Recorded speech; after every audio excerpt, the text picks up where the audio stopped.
So when you lift your heel, how far up should the support go? Well, ideally, it should go all the way up to the top. Now, most of us don't do this. Most of us, when we're walking, simply go forward. And as we pick up our heel, this upward direction is not so clear. The forward direction we take care of pretty good. But most of the injuries and the aches and pains that people suffer with have something to do with not finding a clarity in the way that the force travels up through them, all the way to the crown of the head. And so when you practice slowly, you can really see and check and clarify how this works for you. So in the last couple of videos, we've talked about practices of lifting the heels, just in working and standing. But now you can stagger the feet a little bit, one behind the other, and just slowly lift the heel. And you'll see, does the heel lift actually bring your head not just a little forward, but actually to a slightly higher point? Yeah? Now, I know this is different than walking, because in walking you're moving at a fair clip, but this is practice for walking. Again, you're trying to clarify, does it travel upward as clearly as it takes you forward? Now, most of us, if you take the time to do it, you'll see you're very familiar with something like this.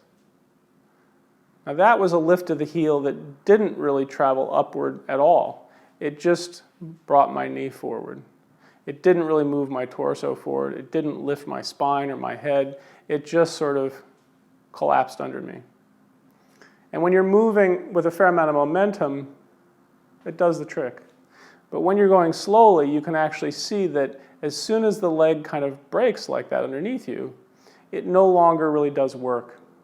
You're actually abandoning the support of the leg at that moment. So how can you feel your head more clearly than usual? It's very simple. You take your hands, you place them on either side of your head. Your fingers are actually going to be pointing upward, which is the direction you're trying to clarify. And you can arrange your hands so that the thumbs are just a little bit behind the ear, and the index finger and the rest of the fingers are a little bit in front of the ear, and your elbows point forward. So not out here, because that'll tend to collapse your neck and your upper back. Have the elbows pointing forward a little bit so that you feel that the uppermost part of your chest starts to actually lift a little bit. So you get the hands in this position. And again, you stagger the feet a little bit. Have the back heel rest comfortably on the ground for a moment.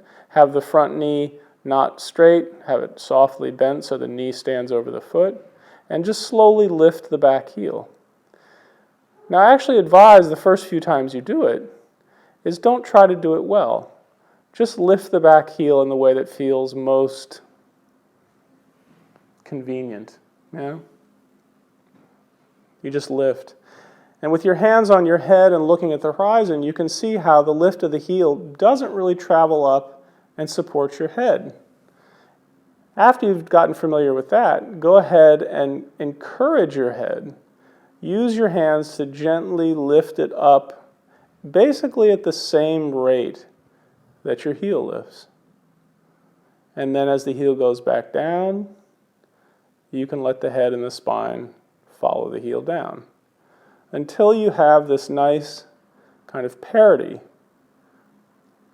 The head lifts, the spine lifts as much as the heel lifts. And part of what you'll start to experience is a rebalancing of the effort you make to lift the heel. In the beginning, most of the effort will probably be experienced in the leg. But you can actually play little games with yourself. You can imagine yourself using your hands to actually, and you don't want to do this powerfully, it's just playfully. Imagine you're actually lifting your head higher and higher until the only way it's going to go higher is if the heel lifts a little bit and your leg gets longer. Because, of course, when you lift the heel, the point of contact to the ground up to the hip joint, that distance actually gets longer than it is when the heel's down. But you can actually pretend to lift your heel by leading from your head. Whoop. Now, for the most part, you're going to discover that this is not terribly difficult to find. But a few things will tend to creep in as you do it. One is that in lifting the head, you'll tend to do something like this. That will be some version of lifting your head.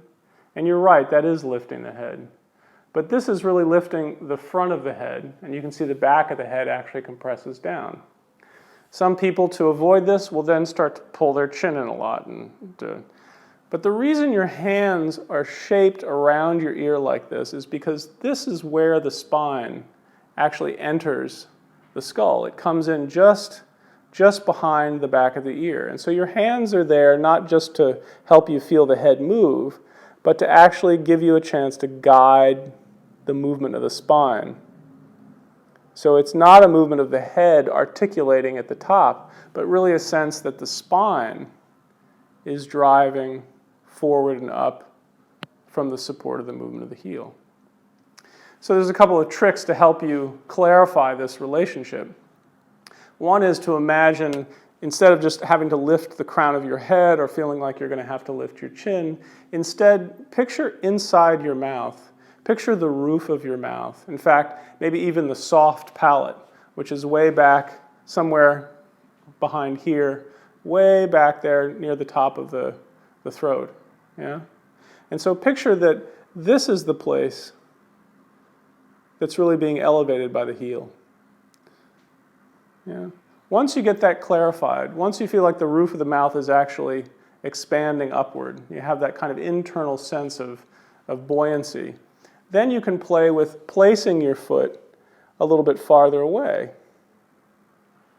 and finding the trajectory from the foot there. As if you were here, you're taking a much longer stride. Yeah? Or you can do it taking a much shorter stride, or even a much shorter stride. You'll notice that it's not just the work of the back leg. As you change the distance that the foot stands behind the front foot, you notice that the front foot actually plays a role too in how you support the spine lengthening up. And eventually, you can make the movement a little more oscillatory, and you can figure out how to come all the way up onto just one leg and go back and bounce and bounce and bounce gently. For the most part, you'll find that it's easier for you to find the connection at certain points through the stride as you practice like this. And the point is to find an even quality of connection all the way through. The whole point is that by the end, you want to feel as if the head is supported on a higher point of the spine than when you started, so that when you take your hands away from your head, you don't do something like this. That's not what you want to do. Instead, after your little few minutes of practice, you actually want to feel, okay, you find the connection through your heel, you're lifting your head up, you're starting to feel light, you come back and you stand, that when it's time to take the hands away, there's this very important moment where as the hands come away, the head remains supported at this higher place. And then you can get on the train. Thanks.